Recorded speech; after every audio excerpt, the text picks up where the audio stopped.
নমস্কার বন্ধুরা, আশা করি ভালো আছেন, সকলে সুস্থ আছেন।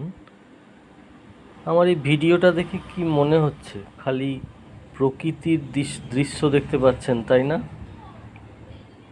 ফাঁকা সোজা একটা লম্বা রাস্তা, দুদিকে ঝাউ গাছ, অথবা বৃষ্টি ভেজা একটা বেঞ্চ, অথবা রাতের অন্ধকারে একটা হাইওয়ে, গঙ্গার ধার, অথবা সেই কাঞ্চনজঙ্ঘা এবং কেটলি থেকে ধোঁয়া বেরোচ্ছে।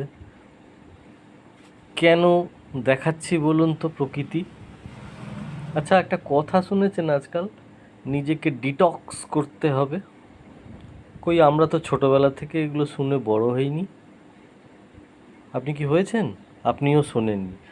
হালে এই কয়েক বছর হলো ডিটক্স করতে হবে নিজেকে, এই বিষয়টা খুব উঠে আসছে আমাদের মধ্যে। কিন্তু কেন আলাদা করে ডিটক্স করতে হচ্ছে, একবার ভেবে দেখেছেন?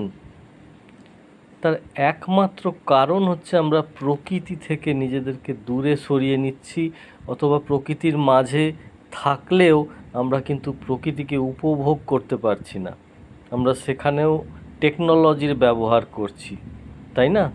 আপনি ঘুরতে গিয়েও সেলফি তুলতে ব্যস্ত হয়ে পড়ছেন। সেলফি না তুলে একটু জায়গাটাকে উপভোগ করার চেষ্টা করুন, মনকে একটু প্রকৃতির সঙ্গে মিলিয়ে দিন। আগেকার দিনে সেই ছোট্টবেলায় যখন টিভি ছিল না, মোবাইল ছিল না, ফোন ছিল না, গ্রীষ্মের দুপুর মনে পড়ে? গল্পের বই, শীতের রাত্রির বা সকালবেলা ঘুম থেকে উঠে দেখলেন অঝোরে বৃষ্টি পড়ছে। এই যে প্রকৃতির ছোট্ট ছোট্ট উপভোগগুলো, এই জিনিসগুলো কিন্তু ভীষণ দরকার জীবনে। এখন হারিয়ে গেছে সব কিছুই। বৃষ্টি হয়তো পড়ছে, আপনি কিন্তু ফোনে ব্যস্ত, মিটিং চলছে, তাই না? তো এই জিনিসগুলো মাঝে মাঝে করতে হবে, ফিরিয়ে আনতে হবে। এগুলো কেউ ফিরিয়ে দেবে না আজকের দিনে। আশা করি ব্যাপারটা বোঝাতে পারলাম।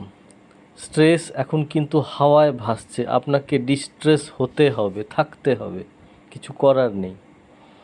ভালো থাকবেন সকলে, সুস্থ থাকবেন।